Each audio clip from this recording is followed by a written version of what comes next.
Hai, Assalamualaikum warahmatullahi wabarakatuh. Welcome back to my channel. Namaku Jessica. Kali ini aku akan menceritakan pengalaman aku sebagai acne fighter sejak remaja. Jadi ini adalah kisah perjalanan kulitku dan aku yang berjuang melawan jerawat dari aku remaja sampai sekarang. Oke, ini dia videonya. Ini adalah kisah perjalanan kulit aku selama kurang lebih 17 tahun. Dan sejak usia 13 tahun atau awal masuk SMP gitu, kulit aku tuh bermasalah dengan yang namanya jerawat. Jadi aku sudah menjadi acne fighter sejak remaja. Jadi kulit aku emang berminyak, super oily bisa dibilang. Kenapa bisa separah itu? Karena ibaratnya tuh kayak hidungku hidungku tuh berminyak pol deh. Jadi kalau ibarat hidungku dipencet, diperes itu keluar minyaknya sampai minyaknya bisa dibuat goreng ikan, lebay nggak sih? Tapi itu separah itu oilnya. Nah, dan mukaku ini segala macam jerawat ada di mukaku sampai nggak ada space lagi, penuh mukaku sama jerawat segala macam, blackhead, whitehead, papula, pustula, nodul, kistik segala macam. Jadi yang jerawat yang kecil, jerawat yang gede ada nanahnya, ada matanya itu, jerawat gede yang mendem nggak ada matanya, yang sakit nut itu semuanya ada di mukaku waktu itu. Nah, aku kan waktu itu masih SMP, masih remaja kan, masih kayak nggak ngeh gitu kan, masih belum aware terhadap diri sendiri, belum mengerti perawatan kulit, belum ngerti kalau jerawat itu ya, masih cuek aja masalah jerawat gitu. Yang panik adalah ibuku. Nah, ibuku panik kan, muka aku kayak gitu penuh dengan jerawat, udah gitu berminyak, kumus-kumus lagi, bayangin coba.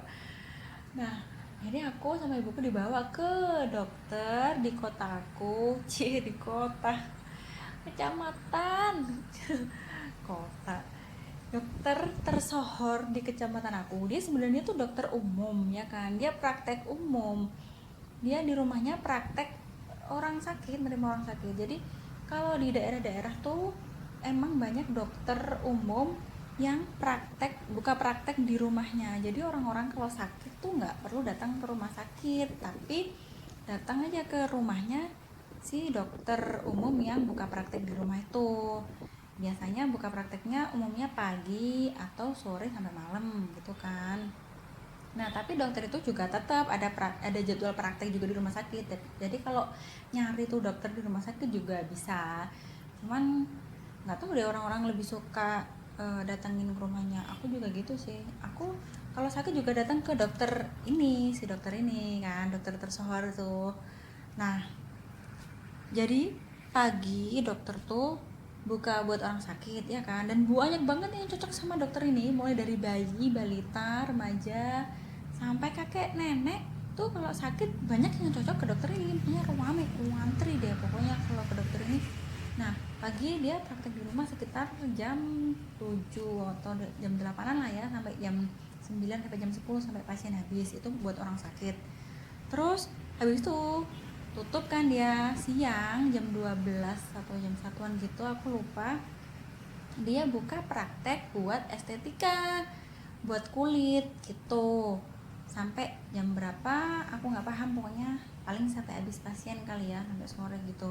Nah, sorenya maghrib lah ya, habis maghrib gitulah, dia udah buka praktek lagi buat orang sakit sampai malam, sampai jam 9-an lah lumrahnya, sampai pasien habis gitu.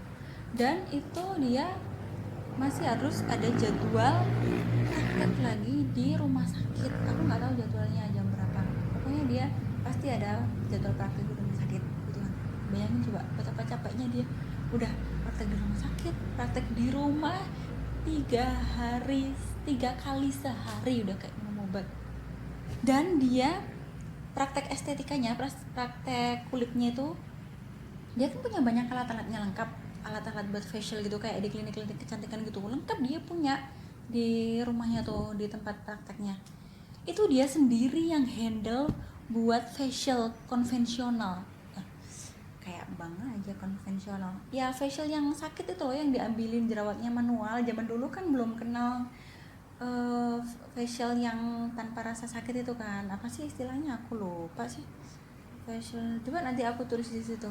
Facial yang nggak sakit. Nah zaman dulu facialnya konvensional gitu, yang sakit dipencet-pencetin jerawatnya gitu, dia sendiri yang handle. Coba, kerja keras tuh dokternya tuh ya, aku akuin di hands down dia kerja kerasnya dokter itu. Nah, sampai mana tadi? Malah bahas si dokter. Jadi aku ngobatin muka aku yang jerawatan ke dokter umum ini. Aku dikasih sepaket krim lah ya, krim pagi, krim malam, toner, sabun muka kayak di klinik kecantikan gitu. Sama tiap bulan mukaku ini di facial yang sakit itu, bukan foto facial yang zaman sekarang itu loh. Dan tiap bulan, karena aku meskipun udah pakai krimnya dari dia, jerawatku tuh tetap tumbuh lagi. Kalau habis facial kan bersih, kinclong, nggak ada jerawat. Habis itu beberapa minggu, 3 minggu atau 1 bulan tuh harus facial lagi karena jerawatnya udah keluar lagi kayak gitu. Coba bayangin aku melakukan itu dari aku SMP sampai aku lulus SMA. Tiap bulan aku facial yang sakit, facial yang manual itu kadang nggak sampai sebulan udah harus facial lagi. Kayak gitu ya perjuangannya acne fighter. um, nah terus aku kan lulus SMA, aku kuliah ke Surabaya. Nah aku udah jarang dong datang ke dokter umum itu. Akhirnya aku di Surabaya kan banyak ya klinik-klinik kecantikan yang tersebar kayak Erhan, Estetika, Natasha. Nah akhirnya aku memutuskan untuk jadi member di salah satu klinik itu. Nah aku pakai sebulan, muka aku bersih kinclong. Nggak sebulan deh, 2 bulan atau 3 bulan lah, lupa aku. Pokoknya aku cocok, muka aku bersih banget kinclong tanpa aku harus facial tiap bulan seperti dulu.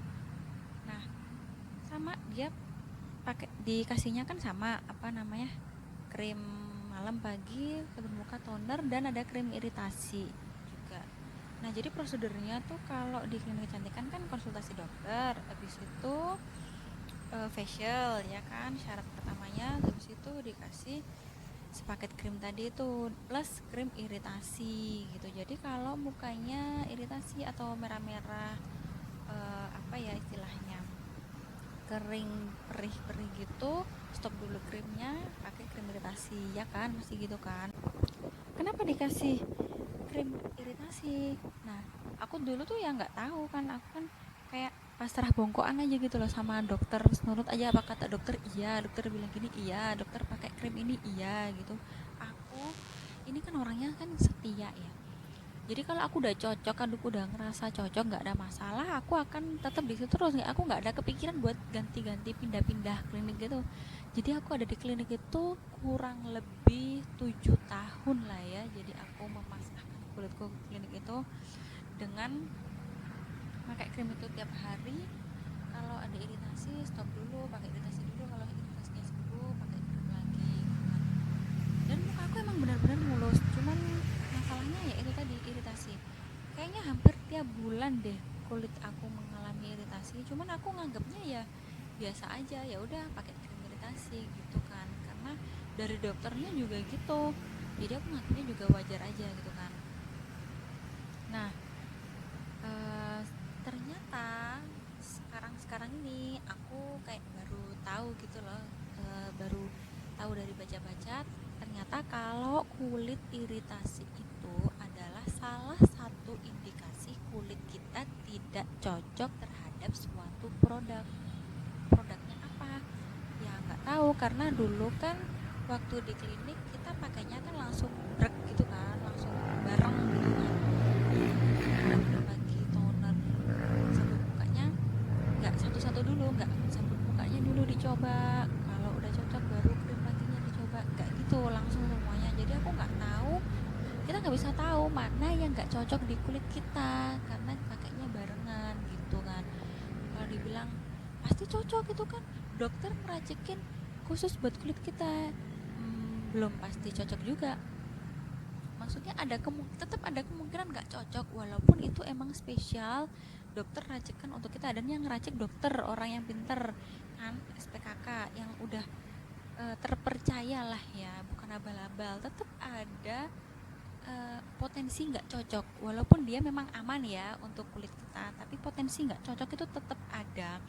Karena dokter itu kan memang dia dokter SPKK, dia kuliah selama kurang lebih 10 tahun uh, untuk mempelajari kulit kan.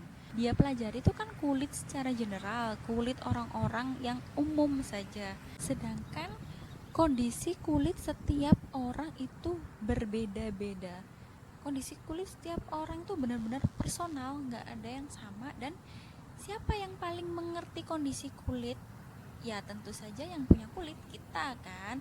Nah, kita emang ngerti kondisi kulit kita, tapi kita kan nggak tahu ilmunya tentang perkulitan. Nah, kita makanya itu sebenarnya tuh konsultasi dengan dokter kulit tuh untuk apa ya, kita kan konsultasi, kita kan yang lebih tahu kulit kita toh, permasalahannya, alergi akan apa, tidak suka apa. Nah, itu akan dilengkapi oleh dokter, informasi dari dokter tentang ilmu kulit yang secara umum gitu loh. Jadi kita sebenarnya sih nggak boleh pasrah bongkoan sama dokter, karena ya itu tadi, yang mengerti kondisi kulit kita adalah kita sendiri. Begitu sama seperti orang sakit sih sebenarnya. Jadi kita kan punya badan, yang ngerti badan kita adalah kita sendiri toh, yang ngerti seberapa kekuatannya badan kita, seberapa apa ya, kita pokoknya yang paling memahami keadaan tubuh kita kan kita sendiri. Nah, dokter memberikan info lah ya, kita konsultasi dengan dokter, dok aku pusing nih. Nah, kita kan yang tahu lah ya, kita biasanya pusing tuh kenapa. Biasanya aku kalau pusing tuh gini dok, aku kasih gini jadi gini. Terus dokternya nanti cari info, oh kalau kalau pusing tuh ada banyak penyebabnya, semacam ini apa, misalnya lapar kah, atau apa ya, kurang darah atau apa kayak gitulah. Kita bisa cross check lah ya, pengetahuan tentang tubuh pribadi kita, kulit pribadi kita, dengan pengetahuan dokter tentang kondisi kulit atau tubuh secara umum kayak gitu sih. Nah, tapi yang terjadi kan kalau kita konsultasi ke dokter kulit, kita yang ada malah memasrahkan kulit kita kepada dokter dengan kita nggak tahu apa-apa tentang kulit kita. Kita nggak tahu apa yang terjadi dengan kulit kita nggak tahu apa yang diinginkan oleh kulit kita gitu. Nah, kulit itu kan juga punya alergi masing-masing ya. Kulitku, kulitmu, kulit tetangga kita itu beda-beda. Kulitku sukanya kandungan yang A gitu, terus ternyata tetanggaku kulitnya suka kandungan B kayak gitu. Nah, itu kan kita yang tahu kan kita sendiri gitu, dengan konsultasi dengan dokter ya, maksudnya dengan pengawasan dokter kayak gitu. Nah, sedangkan di klinik-klinik kecantikan yang aku alamin dan teman-teman aku alamin juga, nggak cuma aku, kita nggak dikasih tahu isi kandungan yang ada di dalam krim yang dikasih kita itu. Nah, salahnya juga kita kan nggak tanya, kan, kita kan cuman kayak nurut-nurut aja kan gitu. Aku sih belum pernah bertanya sedetail masalah isi kandungan kepada dokter, karena aku memang nggak ngerti kan, nggak tahu.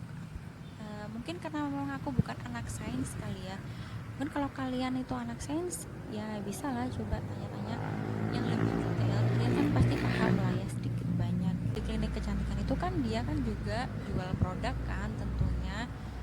Jadi ya ini menurut aku ya, asumsiku sendiri, pasti dokter-dokter itu nggak akan bilang kalau produk yang ada di kliniknya dia bekerja itu nggak cocok dengan kulit kita. Ya kali dokternya mau bilang, misalnya kita komplain nih sama dokternya, dok kok kulit aku iritasi begini sih, ini merah-merah bagian sini. Pasti dia nggak akan bilang, oh berarti kamu nggak cocok sama salah satu produk ini, coba deh kamu coba satu-satu dulu biar kelihatan mana yang nggak cocok. Nggak mungkin sih, aku menurut aku pasti nggak mungkin dia bilang gitu, karena dia sudah di klinik itu sudah disediakan krim iritasi kan buktinya. Jadi krim iritasi itu memang untuk menangkal kulit yang nggak cocok dengan krim itu, begitu. Itu menurut aku loh ya. Dan aku nggak pernah bilang kalau pergi ke klinik atau ke dokter itu jelek, nggak sama sekali. Aku nggak ada bilang kayak gitu. Cuman ya itu tadi ya, kita kalau konsul kita tanya sedetailnya kepada dokter, karena kita kan yang paling tahu tentang kondisi kulit kita gitu. Nah, udah sejak lama aku tuh melakukan aturan pada diriku sendiri. Jadi yang pertama tuh aku nggak pernah pegang muka sama sekali kecuali waktu cuci muka atau wudhu dan oles-oles krim. Terus yang kedua, kuku harus selalu pendek. Aku nggak pernah panjangin kuku sama sekali. Sebenarnya pengen kayak anak-anak lain yang kukunya panjang bagus-bagus dibentuk-bentuk, kalau nggak bisa karena ini kuku panjang, nggak tahu kenapa jerawat muncul. Jadi aku kayak berasumsi kayak di dalam kuku itu kayak ada kuman-kuman gitu. Jadi kalau aku cuci muka, kumannya tuh kayak transfer dari kuku ke muka gitu sih. Nggak tahu itu sugesti atau apa, tapi kenyataannya kalau kuku panjang, mukaku jadi jerawatan lagi. Terus yang ketiga, ganti sarung bantal setiap hari. Yang keempat, cuci muka hanya dengan air keran. Ini lucu banget. Jadi aku kan kos waktu kuliah di Surabaya, dan aku nggak pernah namanya cuci muka dari apa sih, bak mandi, apa ya, kolam mandi itu nggak pernah. Pokoknya aku kalau cuci muka harus lewat keran air mengalir itu ya. Jadi pernah tuh ada kejadian waktu itu pagi-pagi kerannya mati atau apa, pokoknya nggak nyala gitu kerannya, tapi di ember apa, di kolam kamar mandinya tuh penuh airnya. Jadi aku kayak panik sendiri, bilang sama mbak kos gitu kan, apa kerannya mati airnya nggak ada gitu kan. Terus mereka tuh yang santai-santai aja, kenapa tuh kan baknya udah penuh air tuh dia tuh, tapi kerannya mati. Terus mereka yang kayak nggak ngeh gitu, maksud aku ya emangnya kenapa kalau kerannya mati, ya menurut mereka nggak masalah gitu kan, yang penting baknya penuh. Kalau aku masalah gimana cuci mukanya, aku benar-benar nggak pernah cuci muka lewat bak selama ini, kayak harus lewat air mengalir dari keran gitu. Ya udah akhirnya aku nggak cuci muka, cuma mandi doang gitu. Mukaku aku gosok-gosok pakai toner gitu. Nah terus yang kelima, cuci tangan dengan sabun sebelum cuci muka. Dan kalau lagi ada di luar itu aku always bawa sabun batangan, aku potong kecil-kecil, itu aku taruh di wadah gitu.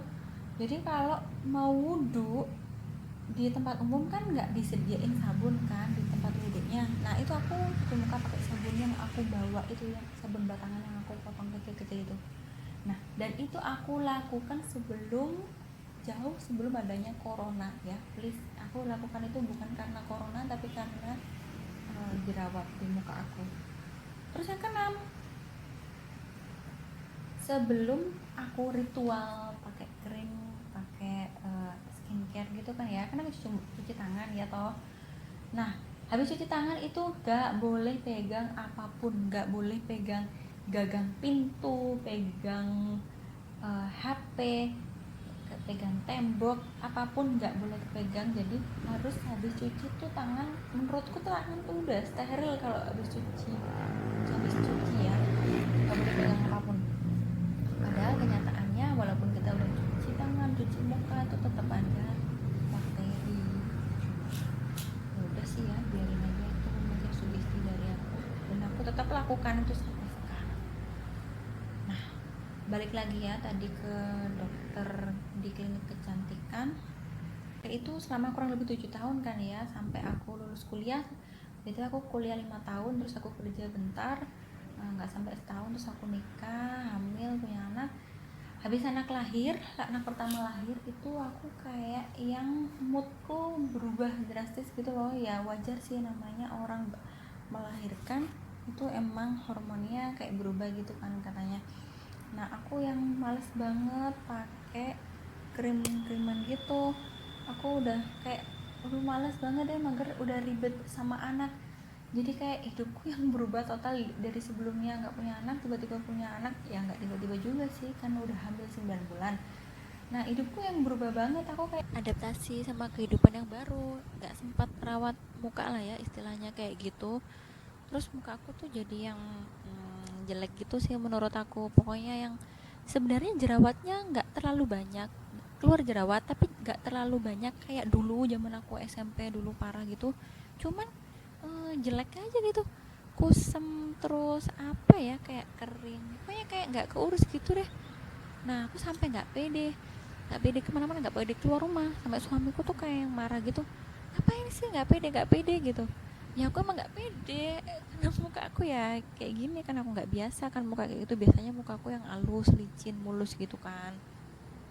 Nah terus akhirnya ya udah, kak, ya udah solusinya kan berarti ya ke klinik lagi gitu kan suami aku. Cuman aku kayak masih ribet dengan anak gitu, dan itu selama kurang lebih 1 tahun lah aku kayak gitu. Baru anakku 1 tahunan lah, nggak sampai 1 tahun lah aku usianya, baru aku datang ke klinik lagi kan, ke klinik yang dulu itu. Nah ternyata hasilnya kok nggak sama seperti dulu, mukaku kenapa tidak bisa mulus lagi seperti dulu, tidak bisa kinclong lagi. Aku nggak tahu, mungkin karena hormonku udah ganti ya, udah berubah. Akhirnya aku nggak konsultasi ke dokternya, aku malah pindah klinik gitu kan. Waktu itu aku nggak kepikiran sama sekali untuk pakai skincare OTC, skincare yang bisa dijual bebas gitu. Aku nggak kepikiran, aku kepikirannya cuman ya klinik kecantikan, dokter kulit gitu doang. Akhirnya aku ganti klinik ya kan, hasilnya juga gitu. Kayak aku udah lama-lama aku udah males gitu, apa prosedur yang konsul, antri, pakai krim kayak gini. Aku lama-lama males lah, akhirnya aku kepengen pakai krim yang nggak perlu ke dokter, yang bisa dijual bebas. Waktu itu aku juga nggak ngerti kalau namanya tuh skincare OTC gitu kan. Aku tahunya tuh yang ada di Indomaret gitu doang, sebut merek lagi, yang ada di supermarket gitu doang. Yang aku tahu mereknya tuh cuman Garnier, Biore, Pond's kayak gitu doang. Parah banget sih. Ada sih yang bagusan dikit, The Body Shop, karena dia gerainya kan ada di mana-mana, terpampang nyata di penjuru desa juga ada kan sekarang, di Matahari. Aku pakai skincare OTC yang dijual bebas, segala macam aku beli. Orang bilang bagus, ini bagus aku beli. Orang bilang ini bagus aku beli. Semuanya aku beli tanpa tahu ilmunya, tanpa tahu kandungannya apa, fungsinya apa, tanpa mengenali kulitku maunya apa, kulitku pengennya apa. Semuanya aku beli, aku pakai, templokin di muka. Hasilnya apa? Hasilnya bukan malah bagus, malah ya tidak membuahkan hasil ya. Aku struggling sendiri, trial error. Itu mungkin kesalahan itu aku lakukan selama 1 tahun kali ya, aku nggak sadar kesalahanku. Terus suami juga komplain lagi, udah balik lagi aja ke estetika. Aku yang udah males aja, males harus datang ke klinik antri kayak gitu-gitu, males aja. Aku tetap pakai skincare OTC, tetap lah aku trial error sendiri. Akhirnya aku banyakin baca, nonton review dari beauty vlogger. Lan tahu karena aku basicnya bukan anak sains, jadi kayak agak susah gitu nyantolnya, tapi yang dasar-dasar ya tahu lah ya. Aku struggling pakai skincare OTC ini kurang lebih selama 3 tahun lah ya, dan itu udah lumayan. Segala macam skincare yang reviewnya bagus aku beli, aku pakein di mukaku, entah itu eksfoliasi, entah itu retinol, padahal basic aja belum bener, basic aja belum solid gitu kan. Akhirnya setelah banyak baca, nonton review, akhirnya aku sadar lah ya, udah sadar kesalahan walaupun terlambat, tapi it's okay. Akhirnya aku balik ke basic, cleansing, moisturizing, and protecting. Jadi pencuci muka, moisturizing, melembabkan kulit, dan protecting adalah sunscreen. Itu yang paling penting.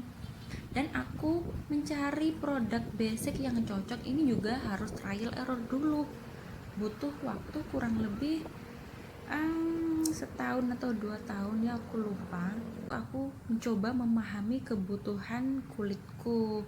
Keuntungannya kita pakai OTC adalah, positifnya ya, kita pakai skincare OTC itu kita biasanya tuh dapat sampel dari brand gitu kan.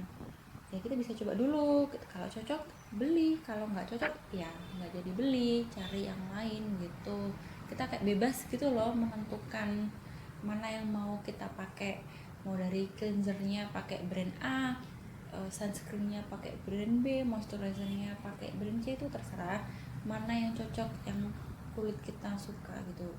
Itu plusnya. Minusnya juga ada, trial errornya sendiri, mikir sendiri, nyari-nyari sendiri dari jutaan produk yang tersebar di dunia ini. Kita harus temukan, kita coba sendiri, kita cari tahu sendiri mana yang baik buat kulit kita. Kita baca-baca pengetahuan tentang kulit ya, itu juga nambah pengetahuan sih sebenarnya, cuman effortnya tuh jadi lebih gitu daripada kita yang datang ke klinik, kita pasrah bongkokan ke dokter, dok ini kulitku bikin jadi bagus gitu. Nah kayak gitu. Nah di klinik juga ada plus minusnya. Minusnya ya seperti tadi yang udah aku jabarin tadi, kita kayak minim informasi. Nah kita minim informasi pun itu juga karena kesalahan kita nggak aktif tanya ke dokternya.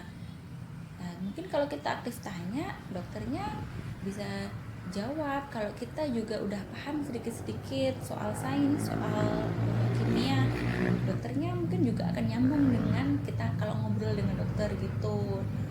Positifnya kalau di klinik kecantikan kita udah nggak ribet, nggak mikir, udah kasih ini, udah ya udah gitu, udah langsung bagus gitu. Gitu deh. Untuk aku strugglingnya di skincare OTC akan aku share di video selanjutnya ya, biar nggak terlalu panjang video ini. Oke, video ini segini dulu.